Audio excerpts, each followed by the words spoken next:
యేసుక్రీస్తు ఎప్పుడైతే బాప్తిసం తీసుకొని సువార్త ప్రారంభమైందో అప్పటి నుంచే సైతానుగాడు శోధించడం మొదలుపెట్టాడు.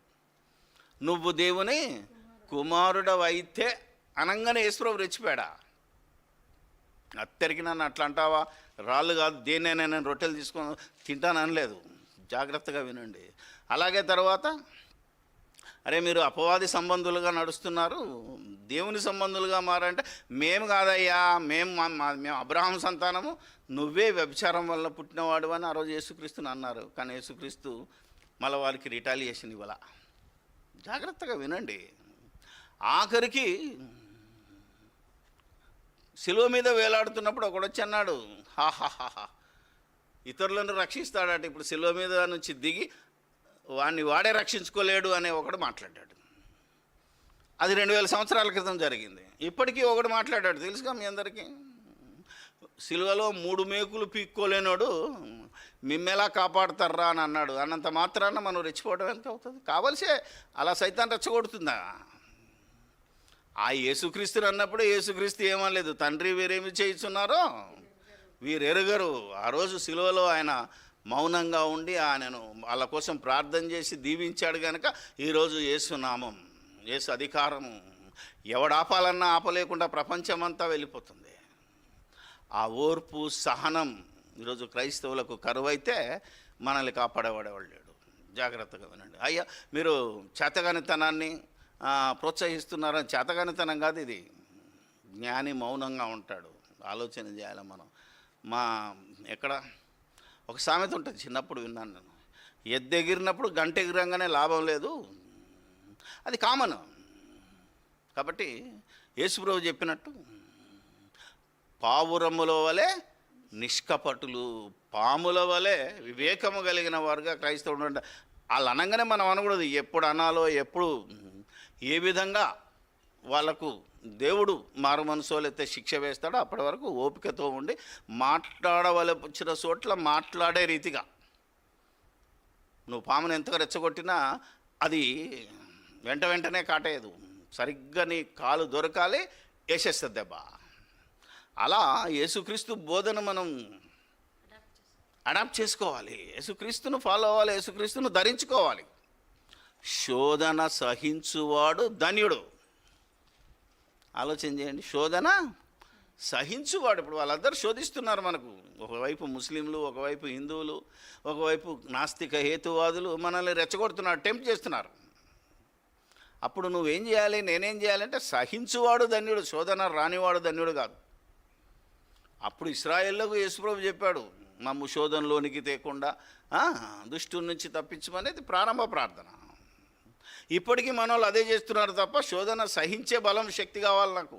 వీళ్ళందరూ నన్ను శోధిస్తున్నారు, వీళ్ళందరూ మమ్మల్ని టెంప్ట్ చేస్తున్నారు, దయచేసి దేవా మేము తట్టుకొని నిలబడే శక్తి కావాలి అని ప్రార్థన చేసేవాళ్ళు తక్కువైపోయారు.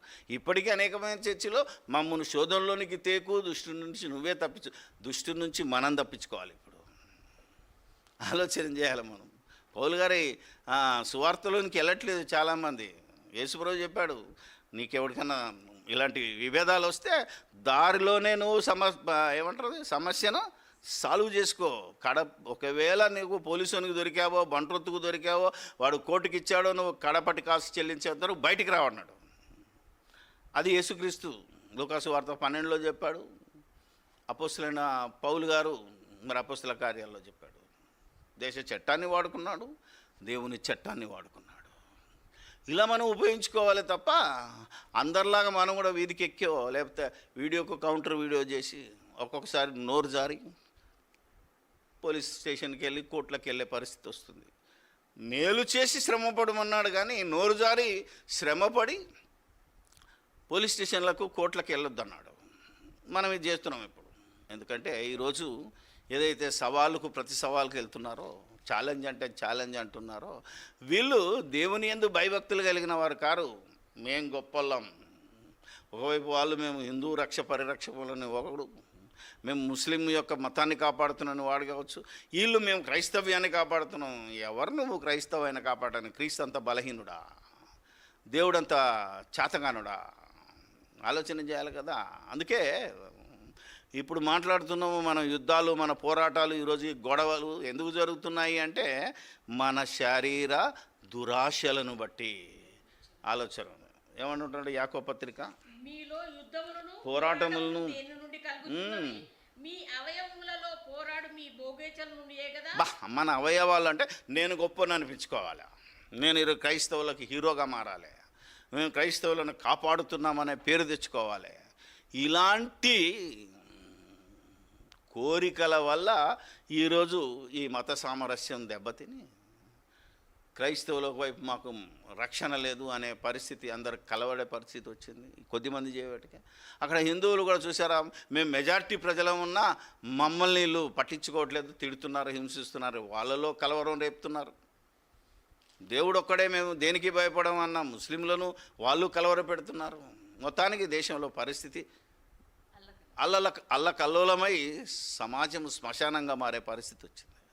దీన్ని కాపాడవలసిన వాడు, సమాధానాన్ని వెతికి వెంటాడవలసిన వాడు క్రైస్తవుడు ముందు. అందుకే ఎంత శోధన వచ్చినా, ఎన్ని బాధలు వచ్చినా, ఎంతమంది రెచ్చగొట్టినా మన హృదయముల యందు క్రీస్తును ప్రభువుగా ప్రతిష్ఠించుకుంటే మన మీద అపనింద వేయవాడు సిగ్గుపడతాడు.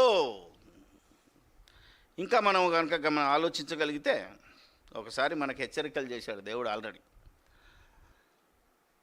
అసలు పాత నిబంధన, పాత ధర్మశాస్త్రాన్ని గురించి ఎవడన్నా అడిగినా, పాత సంబంధమైన విషయాల గురించి ఎవడైనా మనల్ని ప్రశ్నించినా, దానికి వ్యతిరేకంగా ఎలాంటి వీడియోలు తీసి బైబిల్ ఇంత గొప్పది, బైబిల్ దేవుడు దుర్మార్గుడు, బైబిల్ దేవుడికి దయ లేదు, అందరినీ చంపుతాడు, అవునా కాదా, భర్తల ముందే భార్యలను రేపు చేయించాడు అని ఏవేవో పెడుతుంటాడు. దానికి క్రైస్తవులకు దేవుడిచ్చిన హెచ్చరిక ఏంటో చూద్దాం. నేను బైబిల్ గురించి మాట్లాడుతున్నా, దేవుని నీతిని, దేవుని రాజ్యాన్ని వెతకమని చెప్తున్నానే తప్ప మీరు ఆలోచించుకోవాలి. ఇంతవరకు మనం వింటున్న బోధ, బైబిల్లో ఉన్న బోధ కంపేర్ చేసుకోవాలి. ఇప్పుడు ఈరోజు పరిస్థితి ఎందుకు వచ్చింది, వేరే వాళ్ళు మన మీద కుట్రలు ఎందుకు చేస్తున్నారు, మనం ఆ కుట్రకి ఎందుకు బలవ్వాలి, మనలో మనం జాగ్రత్త పడకూడదా? అవివేక తర్కములను, వంశావళులను, ధర్మశాస్త్రమును గురించిన వివాదములను వ్యర్థమునైనవి గనుక దూరముగా ఉండుము. రెండు మార్లు బుద్ధి చెప్పిన తర్వాత వారిని విసర్జించుము. శిక్ష విధించుకున్నవాడై నీవెరుగుదువు.